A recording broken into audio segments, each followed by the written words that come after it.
Hello friends, আমার কাছে আজকে আছে 100 টাকা। আর আজকে আমি 100 টাকায় সকাল থেকে রাত অবধি খাবার খাবো। ঠিক আছে, তো চলো দেখি আমি এতে পাস করি না ফেল করি। চলো, প্রথমে তো শুরু করব সকালের খাবার দিয়ে। আর সকালের খাবারের জন্য আমি বরাদ্দ রেখেছিলাম 20 টাকা। এই বড় সাইজের লুচিগুলো ছিল 10 টাকা করে পিস। আমি নিজের জন্য দুটো এনেছিলাম। তো এটা দিয়ে তো সকালের খাবারটা কমপ্লিট হয়ে গেল। তারপর আমার কাছে পড়েছিল 80 টাকা। দুপুরবেলা একটা হোম ডেলিভারি থেকে দুজনের জন্য দুটো ডিম ভাত বলেছিলাম, পার হেড যেটা ছিল 40 টাকা করে। এটা দিয়ে লাঞ্চ করার পর আমার কাছে ছিল আর 40 টাকা। এর মধ্যে থেকে 5 টাকা দিয়ে আমি একটা লেস কিনে নিয়েছিলাম, যেটা দিয়ে সন্ধ্যাবেলার টিফিনটা হয়ে গেল।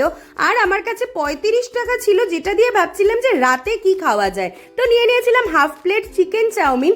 কলকাতায় হাফ প্লেটের চল না থাকলেও মেদিনীপুরে কিন্তু এখনো হাফ প্লেট ব্যাপারটা ইজিলি অ্যাভেলেবেল।